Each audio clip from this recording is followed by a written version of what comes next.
vamos começar a colocar palha. Como vocês já viram, a palha, ela sempre tem que ser molhada antes. Ela já está molhada, tá? Tá aqui à disposição. Então, como vocês veem, essa é uma área oval. No geral, as cadeiras austríacas já vêm dividido o centro. Observe que aqui tem uma marca aqui e outra marca aqui. Essas marcas definem a divisão do centro da cadeira. As cadeiras austríacas já vêm facilitado. Mas se você não tivesse essa marca, você teria que identificar o centro. Uma das formas de você identificar fácil, como esse assento aqui já está empalhado, então você acompanha a palha do centro dele, que aqui está vindo aqui, e você coloca ali, e automaticamente você vai ver, ó, aqui não está no centro, nem aqui está no centro. Aqui está no centro, é essa daqui. Dividido o centro, você fará uma marquinha de um lado, outra marquinha do outro, para não se perder. Aí você confere para ver se verdadeiramente esse é o centro. Vamos contar quantos furos tem daqui até aqui. 2, 4, 6, 8, 10, 12, 14, 16, 18, 20, 22, 24, 26, 28, 30, 32 do lado de cá. Vejamos se tem a mesma medida aqui. 2, 4, 6, 8, 10, 12, 14, 16, 18, 20, 22, 24, 26, 28, 30, 32. Então essa cadeira está exata. Está em 32 de um lado e 32 do outro. E o furo central. Então eu tenho a escolha de começar a guia assim ou começar a guia assim. Como a cadeira está no local, ela está fixa aqui. Se eu tivesse soltado ela, eu teria uma opção de começar ela aqui. Como ela está presa no local, se não estivesse o encosto furado, a opção correta é começar a guia assim, para poder urdir assim. Por quê? A ferramenta do urdido ela vai correr para lá. A cadeira estando perfeita, vai dar um risco de acidente, da ferramenta furar o assento. Então a opção seria passar a guia assim, para poder urdir assim.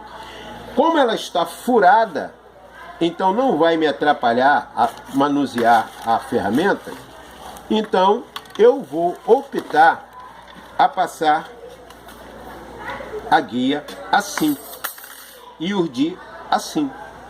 Então vamos começar. Como nós vimos, tem 32 furos lá e 32 furos aqui. Então eu centralizo o meio aqui, conto 2, 3 furos para cá, 2, 3 furos para cá. Então boto no quarto furo a primeira palha e verifico se ela está muito distante. Como que eu calculo a distância desse buraco para a palha? É a mesma distância de um buraco para o outro aqui, na área reta. Se tiver a mesma distância, vamos medir com a chave. A mesma distância daqui, de um buraco para o outro, a mesma distância aqui. Então, está permitido que eu venha a começar com essa medida. Centro, 3 buracos livres para lá, 3 buracos livres para cá. Mas como eu vou prender essa palha? Então agora vamos ver como se prende a palha do encosto. Nós temos aqui uma madeira. Ela está um pouco enviesada, mas dá para se usar nesse trabalho. Essa madeira é de cedro, como já ensinamos que a melhor madeira para trabalhar para a restauração da palha é o cedro, porque é uma madeira macia e não dá bicho fácil. Você vai cortar essa madeira mais ou menos na medida da largura do buraco, sempre se preocupando com acidentes. Como a madeira é enviesada, tá vendo? Ela vai seguir um ramo enviesado. Você tem que tirar a mão da reta ou apoiar ela no chão para cortar. Viu que ela está um pouco enviesada, mas ela dá para aproveitar. Você vai e começa a fazer, deixá-la roliça. É o que nós chamamos de torno. sempre livrando os dedos da direção da faca, para não acontecer nenhum acidente. Arroliçou o torno aproximadamente da grossura da espessura do buraco, então você tem duas opções. Você calcula a profundidade. Calculou a profundidade, você não pode colocar um torno de forma que use toda essa parte, porque nós vamos ter um serviço mais tarde, então esse torno tem que ser do meio ou menos. Se você tiver o controle da batida certo, no caso, o meu martelo não é tão pesado, então eu tenho um controle certo. 2 batidas, quebrei. Vejamos como a profundidade que ele vai me permitir. Ó, afundei. Olha a profundidade que sobrou. Mas se você não tem a batida certa, verifique que aqui eu limpei, mas continua um pouco de sujeira. Você tem que tirar. Tá vendo como é que entope? Tem que tirar, que às vezes a broca não limpou tudo, você tem que verificar e limpar. Então aqui eu tive a batida certa e deu a profundidade adequada. O que você tem que fazer? Nós falamos que centro, 3 furos livres. Centro, 3 furos livres. Vai cortar aqui no 4. Você tem que cortar de forma que a profundidade, você vai medir. A profundidade do buraco é cerca de 2 centímetros. Então você não pode passar a palha de 2 centímetros. O certo é você colocar menos, meio centímetro a menos. Por quê?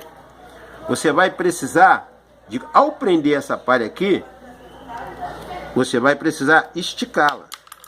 Se a tua mão não der, vai esticar adequado, você usa a própria faca com um corte no sentido contrário para esticar. Ó, veja que eu estou esticando. Esticando, vou prender, dar as 2 batidas e quebrar.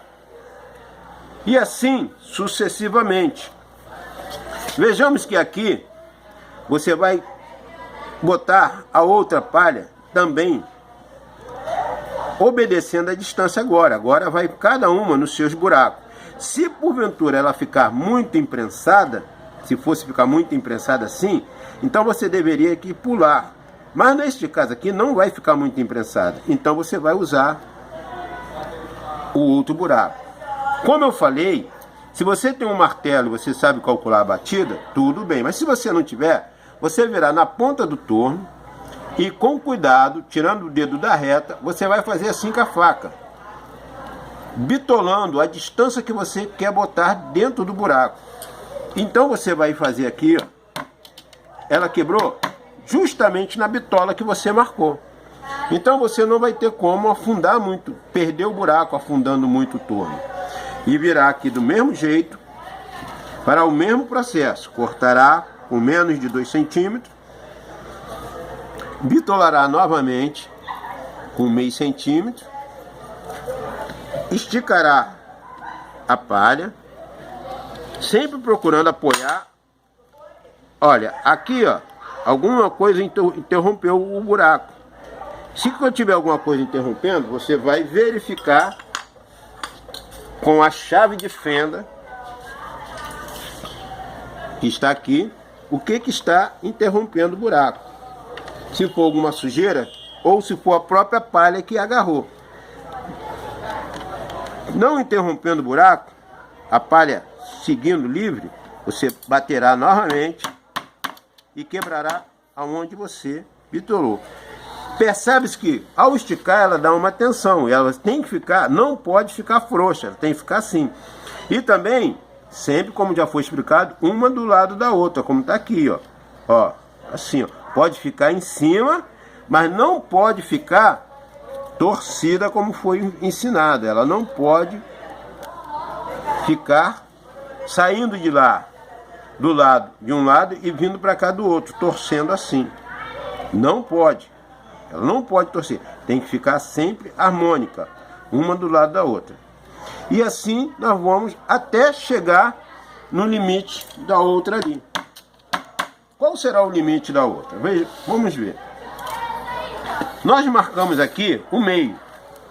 Então vamos ver aonde que ela vai ficar. Automaticamente percebe-se que ela deve ficar aqui, que é a distância que tem da área reta daqui para a palha. Então vamos ver qual o buraco que dá. 2, 4, no 6º buraco colocar a palha.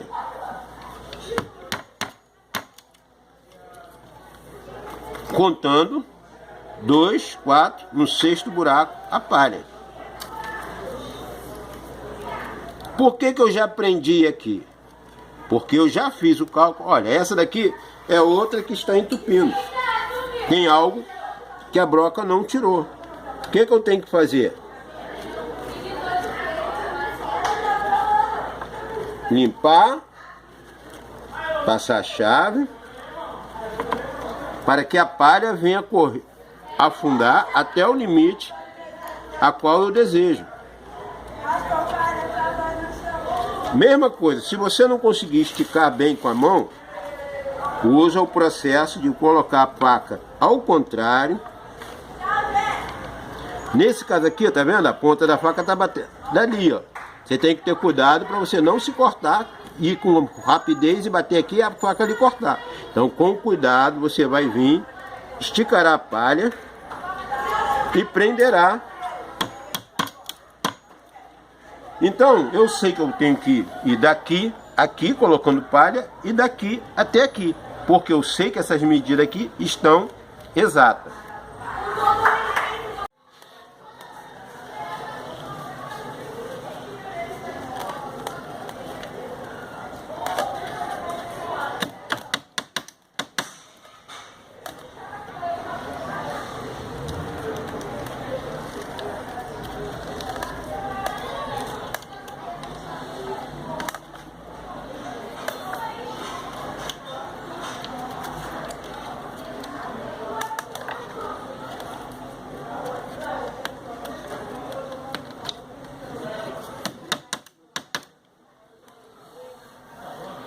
Agora nós terminamos a guia, agora vamos dar continuidade ao segundo ponto, como vocês já sabem, que é o urdido.